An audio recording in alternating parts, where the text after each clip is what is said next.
সাফওয়ান গল্পের শেষে কি হবে? সাফওয়ান কি পারবে ইরার জীবন বাঁচাতে, নাকি সে ত্যাগ করবে তার জিন উপাধি? কি করবে সে? সাফওয়ান গল্পের সকল পর্ব। এমনিতে সাফওয়ান গল্পটা অনেক বেশি বড় হয়ে গিয়েছে, আর আমার পার্ট বাই পার্ট করে বলতেও খুব কষ্ট হচ্ছিল। তাই তোমাদের কথা মত জাভস স্টোরি চ্যানেলে আপলোড করে দিয়েছি সাফওয়ান গল্পের সকল পর্ব। যারা যারা ইউটিউব থেকে আমার ভিডিওটি দেখছো, অবশ্যই আমার এই ক্যাপশনের মধ্যে কিন্তু আমি জাভস স্টোরি লিঙ্কটা দিয়ে দিব। তোমরা জাস্ট ক্লিক করলেই পেয়ে যাবে আমার চ্যানেল। আর সেই চ্যানেলে কিন্তু আয়রা গল্পের ফুল পার্টও দেওয়া আছে, তোমরা যারা যারা দেখোনি দেখে এসো।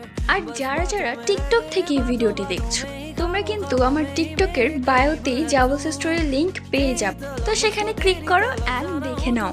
যারা যারা আয়রা গল্পটা ফুল দেখেছো তারাই সাফওয়ান গল্পটা বুঝতে পারে, কেননা আয়রা গল্পের সিজন 2ই হচ্ছে সাফওয়ান গল্প। সো এক্ষুনি যাও আর গিয়ে দেখে এসো।